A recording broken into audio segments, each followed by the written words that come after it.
Progress Test 4. Today's guest on Travel Online is 19-year-old self-confessed travel addict Colin Patterson. But there's one thing about Colin, apart from his courage and determination, that makes him stand out from typical backpackers, and that's the disability he's had since he was 2. Colin has spinal muscular atrophy, which means he can't walk and has to use a wheelchair. Hi Colin, where are you? Well, I'm in the middle of Australia on my way to Alice Springs, the only big town around here.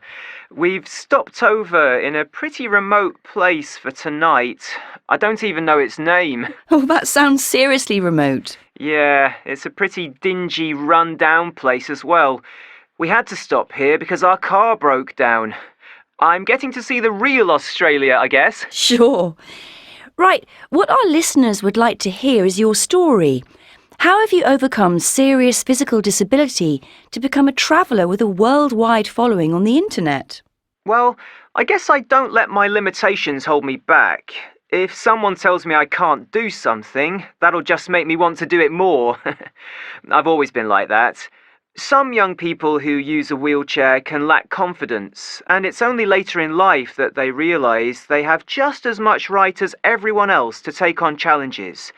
Not me, though. When I was young, my mum used to take me and my brothers on family holidays abroad, and she'd get really exasperated if anybody suggested I shouldn't go to the same places as the rest of my family.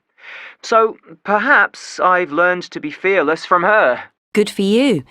But how do you manage to travel around the world in a wheelchair? The secret is to be well prepared. If I want to go somewhere, I'll plan a year in advance, checking out the accessibility of hotels or hostels and of transport options. Sadly, some countries, especially in Asia and Africa, are just not set up for wheelchair users, so I've had to avoid them. But usually I go where I want. So, where next? This time next year, I'll be making my way across Canada from coast to coast, but I'll have booked everything way before I set off. That way, I won't have any disappointments, and I'll be able to keep the costs down.